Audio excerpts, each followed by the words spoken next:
Welcome back to ADU Adventures Building in Your Backyard. I'm James, and I want to think out loud with you today about something that's been sitting with me. It starts in Palo Alto, California, but stick with me because it's really about Palo Alto. Here's what I keep turning over in my head. When we picture someone cutting corners on a build, going cheap, fast, bare bones, we usually picture someone who's trying to save money or someone who has to. Palo Alto sort of flips that narrative around, though, because this is a place where, frankly, the money is there. A homeowner could go either way, though. Build cheap and pocket the difference, or build well and spend more. And honestly, neither one may move the needle on their life. So you'd think once cost stops being the thing that decides it, a backyard rental would get the bare minimum treatment. It's just a rental. Why fuss? But that's exactly backwards from what I see. The homeowners here that could most easily shrug and put up the cheapest box are the ones who refuse to. They build slow, they build careful, they build well. And it took me a while to understand why. Because it isn't about taste, and it isn't about having money to burn. It's that they've worked out something about quality most people miss. Quality isn't the expensive choice. It's the one that pays you back. And that's an important way to frame it. So that's where I want to go today. Why the most discerning homeowners won't build cheap. And I'm going to put real, conservative numbers on exactly what a quality build creates for one family and let the numbers carry it. And don't tune it out thinking this is a rich person episode, because it really isn't. The lesson holds whether your lot is in Palo Alto or Los Angeles or anywhere. Palo Alto just strips away the excuses and makes it impossible to miss.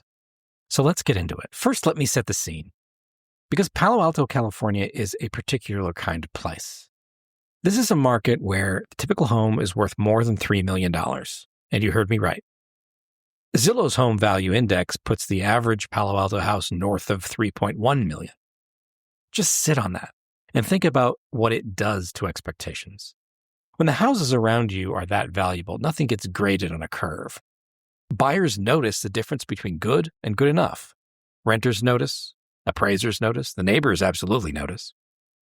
In a market like this, you cannot hide a cheap build. The finishes, the proportions, the way a door swings shut, the way light comes into a room, people here read all of it fluently. It's a kind of literacy you can't fake your way past. And the data backs this instinct up. The National Association of Realtors put out its 2025 Remodeling Impact Report, and one number jumped out at me. 46% of homeowners say they're less willing to compromise on the condition of a home than they used to be. Nearly half. Now picture that concentrated in a Palo Alto buyer who has options, means, and a trained eye. Let me give you a picture. Think of a couple.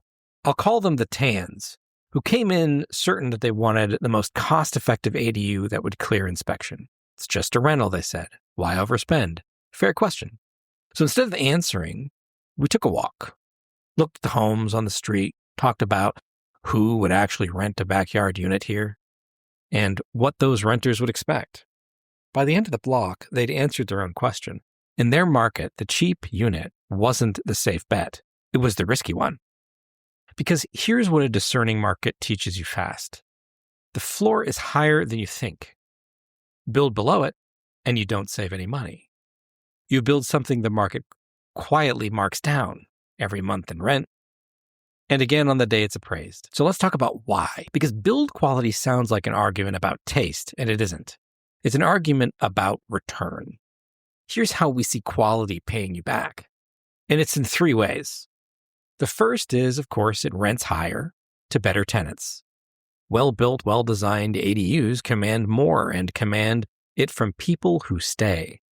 UC Berkeley's Turner Center found that the design, usability, and livability of an ADU directly drive its demand and its rental performance. Livability is the rent number. Quality isn't the garnish, it's the plate. Now, the second thing is it appraises higher. Here's the part most people get wrong. They assume an appraiser values an ADU off the rent it could earn. For a normal home, they don't. They use comparable sales. What nearby homes would ADUs actually sold for? But here's what Acton ADU has seen in appraisals run on its own completed projects. A permitted residential grade ADU comes in close to the home's own per square foot value. A cheap one doesn't. So the quality you build is the value the appraiser can find. Freddie Mac says plainly, an ADU may raise a home's long-term resale value. And in a market that scrutinizes quality, the well-built unit is the one that holds up. And 3 is it costs less to own it. We'll come back to that one. It's really the flip side of the cheap build trap that deserves its own breath. So for now, enough principle.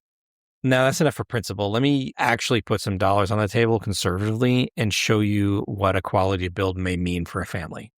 We'll call them the Reyes family. And they've got a Palo Alto home worth $3.5 million. Room in the back, and they decide to build a premium ADU, $500,000 all in. They don't pay with cash.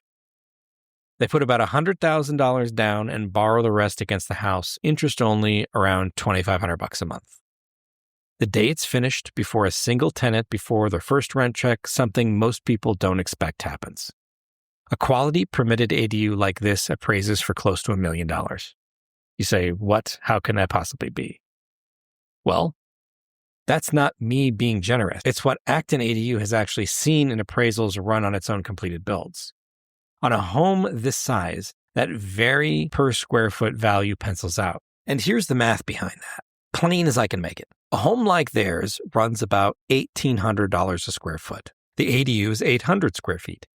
Even if you value that new space at well under the main house's rate, say 2/3 of it, you still land around $1 million. I'm not reaching for that number. I'm reaching past it, and it still gets there. A unit like this leases for $4,000 a month. Now, I'm not going to hide the costs from you. They're carrying interest the whole time, about $2,500 a month on that loan. But even after the interest, the Reyes family still clears a few $100s every single month. Is that going to change their life? No, it's the icing. But it's icing that shows up automatically month to month. And underneath all of it, the slow engine of appreciation. Now, here's where I want to be careful with you, because anybody can make a projection look pretty. So let's lowball it. Let's say the property grows 3% a year, a number well under what Palo Alto, California has actually done. Run that out 10 years.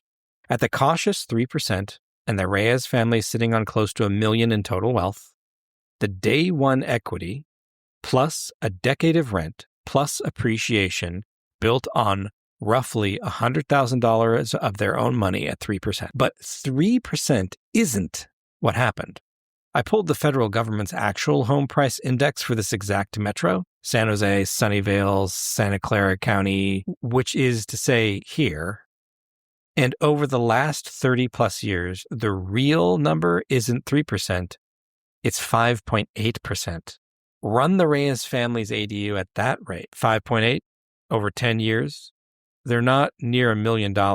They're closing in on $1.4 million from $100,000 down. So look at what a quality build did.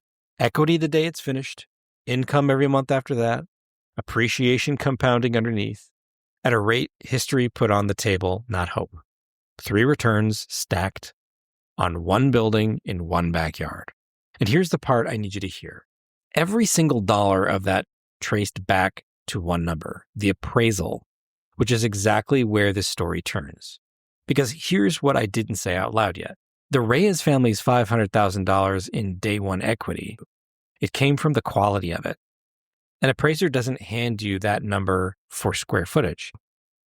They give it for a permitted residential grade unit that holds its own next to the main house. Build cheap, thin finishes, corners cut, permits fudged, and the appraiser sees every bit of it. That $500,000 shrinks, or it vanishes. The single biggest number in the whole story is the first thing a cheap build throws away. And that's before the slower costs. And there's 3 of them. Cheap costs more to keep. There's an industry analysis from the property operations firm Released showing that reactive maintenance, the break it, then fix it cycle, cut rate construction guarantees, runs about 25 to 30% more than preventative, well-built systems. You don't save the money, you finance it, and at a terrible rate for the life of the building. Cheap also dates fast. The bargain finishes that looked fine on day one look tired by year 3. And in a market like Palo Alto, tired isn't a feeling, it's a discount applied every time the unit is rented, appraised, or shown. And the third is that cheap underperforms exactly where you need it to perform. Lower rent, higher turnover, weaker appraisal. A discerning market pushes a weak build in every direction at once. The same directions a strong build rewards you. Every one of these is a planning failure, not an ADU failure. The unit isn't the gamble, cutting corners on it is. You build it once, so build it right. Let me tell you why this sits so close to me. You heard the Reyes example, but the numbers were never really the point. They're just what proves the point. Because the same asset, the one throwing off all that equity and income on a spreadsheet, that's where the mother lives now. Close enough for Sunday dinner with her own front door. It's where the Reyes parents downsize one day, handing the big house to their kids without anyone leaving the street they love. It earns while it waits, and it's always theirs to use however the family needs. That's what quality really buys. Not the stone countertop or the expensive faucet, respect for the people who will live there for the long term, who will sleep in it, start a chapter of their life in it, a parent, a kid, a renter you'll never meet. When you build well, you're saying whoever ends up here matters enough to do it right. And the thing that still gets me, the most respectful choice turns out to be the most valuable one too. The human case and the financial case. They're the same case every time. That's what the discerning homeowners figured out. They're not spending more for the sake of it. They're refusing to build something they'd have to apologize for later, to a tenant, to a parent, to kids, to themselves. A roof for your family, an income while you hold it, a legacy when you're gone. So that's what's been on my mind today, why the most discerning homeowners don't build cheap. Why quality in a market that notices it is simply the smarter money move. And why everywhere, not just Palo Alto, the unit you build right is the one that pays you back in every dimension at once. Thank you for spending this time with me. Thank you for thinking carefully about your home and about your investments. And if you ever want to think out loud with a team that spent a long time doing exactly this, Acton ADU has been building for more than 35 years on one simple idea: build it once, build it right. No surprises, and a unit you'll be proud of for decades. Check out actonadu.com or call 408-539-1908 for a free consultation. No pressure, just a simple conversation. That's it for today. I'm James, and this has been ADU Adventures Building in Your Backyard.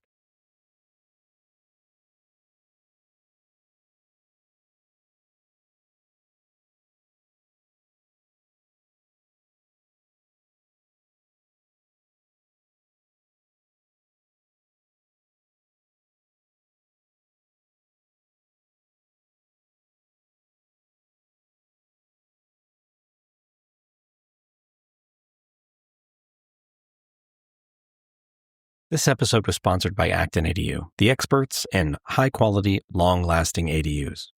With over 35 years of experience in California, Acton handles everything from design to permits to construction and makes the process seamless for homeowners.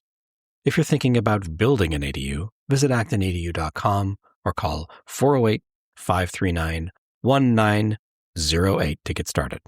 Thanks for listening to ADU Adventures Building in the Backyard. See you next time.